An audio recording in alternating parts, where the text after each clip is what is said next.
మీ అందరికీ మాట ఎందుకు చెప్తున్నాను, ప్రతి మనిషి నాకు మెసేజ్ చేస్తున్న, కామెంట్ చేస్తున్న ప్రతి ఒక్కరి బాధ విని చెప్తున్నాను. చాలా మంది కష్టాలు బాధలతో తల్లడిల్లిపోతున్నారు.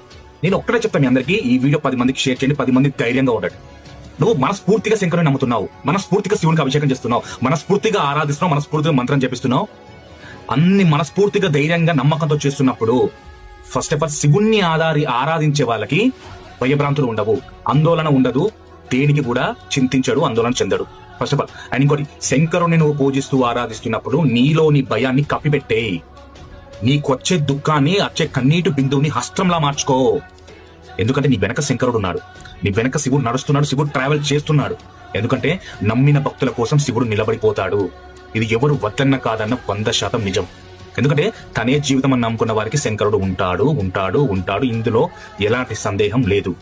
ఈ వీడియోని ఎందుకు చెప్తున్నా అంటే, ప్రతి ఒక్కరూ ధైర్యంగా ఉండండి, వచ్చిన కష్టాన్ని జయించడానికి ముందుకెళ్ళండి.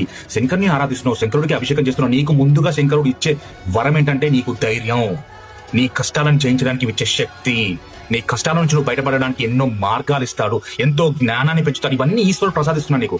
దేనికి ఇంకా భయపడతావు? ధర్మంగా నిలబడు, ధర్మంగా పోరాడు, ఆ ధర్మాన్ని నిలబెడుతూ ఈశ్వరుని స్మరిస్తూ ముందుకెళ్ళు. శంకరుడు ఉన్నాడు, శంకరుడు రక్షిస్తాడు, శంకరుడు కాపాడతాడు.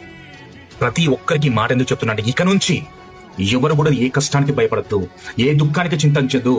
ఎన్ని సమస్యలు వచ్చినా పోరాడాలి. అదే మానవ ధర్మం. హర హర మహాదేవ శంభో శంకర శివ కేశవాయ నమః.